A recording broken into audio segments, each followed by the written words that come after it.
here we have some video footage, in-car camera. I use GoPros a lot on my stuff, watching suspension. It's just cheap, easy data. You know, it's nice to know exactly what you got versus guessing at it. You know, for instance, here is just in-car. You know, you can watch the driver's input, hand input, and what he's fighting on the track as far as how much wheel he's got to put in it, how much he's got to chase it. You see here where he's putting heat in the tires. I see a lot of guys that can qualify, and they don't know how to put heat in the front tires. You know, they make their dead lap look like a Sunday drive, right? And the Sunday, your dead lap should look like you're driving around there like a lunatic. You know, I mean, you guys send her off in the corner and cut the wheels, like lock it out and slide them through the corner to build front heat, because you can spin the rear tires coming off pit road and build heat. You can't spin the front tires. So the only way you're gonna build heat is to send it in there and cut the wheels.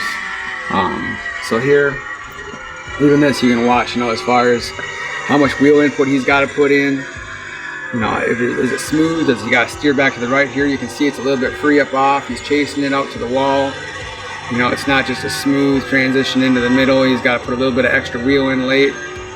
Not so much there in 1 and 2, but in 3 and 4 you can see he feeds it some wheel, and then he feeds it a little bit more and comes back. It just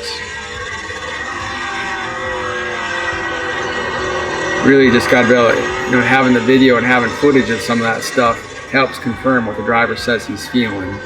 You know, that along with having GoPros on your suspension. I watch my rear suspension more than my front suspension. The left front pretty much is always stuffed in the hole, so you don't see a whole lot of travel over there. You see it set down and that's it, and maybe it comes up off the stop.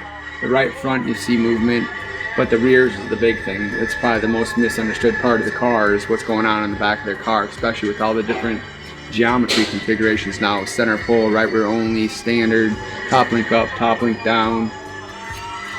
All that stuff has an effect on how the rear end moves. So again, like I said, this is just some footage of some in-car from testing at Hickory a week ago. Just gives you, you know, a little bit of idea how much input you got to put in the car, and if you're fighting it, if he says, you know, I got to shove it to the, you know, it turns, but then I got to give a little bit more wheel to the left, and then it steps out on me coming off the corner. You can get a better meter of just how much that really is, you know, and how smooth is your stuff, or, you know, do we got to work on it some more? Are we still just too tight in the middle? You know, and how much are we counter steering up off the corner?